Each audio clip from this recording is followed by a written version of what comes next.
ನಾಳೆಯಿಂದ ಬೆಂಗಳೂರಿನಲ್ಲಿ ಕಸದ ಮೇಲೆ ಸೆಸ್ ಜಾರಿ. ಪ್ರತಿ ತಿಂಗಳು ಕಸ ಸಂಗ್ರಹ ಮತ್ತು ವಿಲೇವಾರಿ ವೆಚ್ಚ ವಸೂಲಿ. ಬಿಬಿಎಂಪಿ ನಿರ್ಧಾರಕ್ಕೆ ಹೋಟೆಲ್ ಮಾಲೀಕರ ವಿರೋಧ.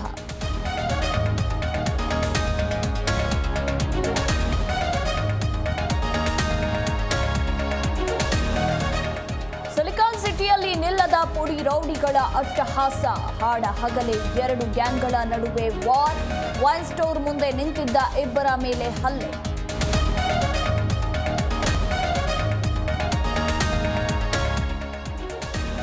ಸರ್ಕಾರದಿಂದ ರಾಜ್ಯದ ಜನರಿಗೆ ಮತ್ತೊಂದು ಶಾಕ್. ದುಪ್ಪಟ್ಟಾಗಲಿದೆ ಲಿಫ್ಟ್ ಜನರೇಟರ್ ರಿನಿವಲ್ ಶುಲ್ಕ.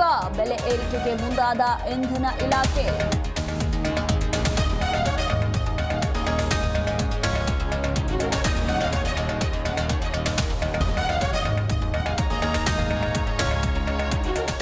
ಸಹಿ ಹಾಕಲಿಲ್ಲ ಅಂದ್ರೆ ಬಾಂಬ್ ಹಾಕ್ತೀನಿ. 2 ಪಟ್ಟು ಸುಂಕ ವಿಧಿಸುವುದಾಗಿಯೂ ಬೆದರಿಕೆ. ಇರಾನ್ಗೆ ಅಮೆರಿಕ ಅಧ್ಯಕ್ಷ ಡೊನಾಲ್ಡ್ ಟ್ರಂಪ್ ಎಚ್ಚರಿಕೆ.